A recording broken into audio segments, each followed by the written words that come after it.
Hello everybody, I'm Day Weather Meteorologist Don Day with your Public Lands Council weekly weather update for this February 24th, 2024.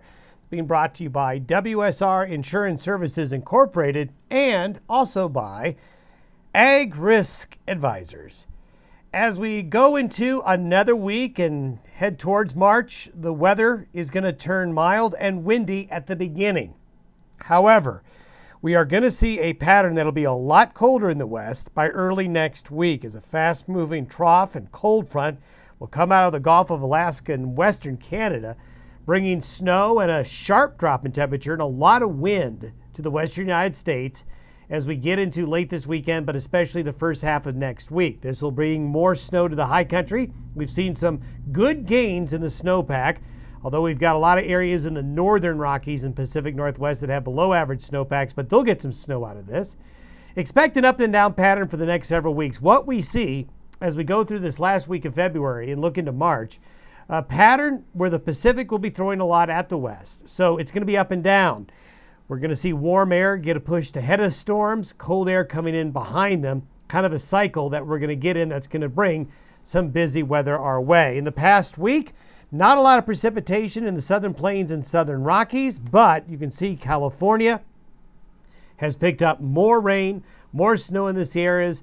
On the west side of Washington and Oregon, some good precipitation, even in eastern Washington and Oregon, getting into a little bit of rain and snow. And the mountains of Idaho, Utah, Wyoming, northern and central Colorado, seeing some really good snowfall in the high country, and a bit of snow and rain here across the plains as well. But those northern areas and those southern areas drier. This is where the snow's been for the last couple of weeks. It's been pretty impressive, and it will get impressive again as we get into March. Now, speaking of snowpack, if you look at the green areas and notice everything, most all areas along and south of this line are green or blue. We've got some yellow areas, but the majority is green and blue. Green and blue means adequate or above average snowpack. You see the gradient. Snowpack is much lower than average up here. As you go further south, snowpack gets better. This is exactly what you would expect in an El Nino-driven pattern where the central and southern Rockies, the southern and central areas are going to do better with the snowfall during the winter season during El Nino. Although this area up here I think has got some help coming our way, and we're going to see more gains in the snowpack in this area here over the coming week. Over the last week, temperature-wise, a lot of the U.S. and Canada warmer than average.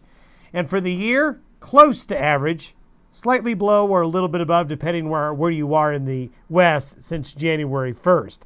Now, this is what we're going to have at the beginning of this forecast period. It'll be quite windy in the Rockies and the adjacent plains.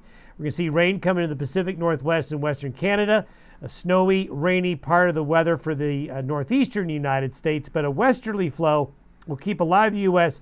pretty mild through the upcoming weekend. But these storms up here are going to head southeast, and that comes in with a strong front on Tuesday. All of the west is going to be very windy and a lot colder. We're going to have some really strong winds for you folks along and south of Interstate 70 in Colorado, down into Arizona, especially New Mexico, western areas of Texas. We're going to have a high wind event coming into the area early next week. Snow and cold will come into the northern Rockies and Pacific Northwest with that frontal system as cold air pours on in. And this is what the precipitation looks like through Wednesday. So through the middle of the week, we're going to see a good amount of precipitation with that front and a good shot of snowfall, some of it getting out to the plains. And then temperatures are going to be much colder. Now, by next weekend, this is by the Sunday after this one, we're going to see a larger trough of low pressure come in. That is likely going to produce colder weather and another opportunity for wintry weather to return to the western United States. So the next week looks like this precipitation-wise and snowfall-wise. Have yourself a good weekend. We'll see you next week.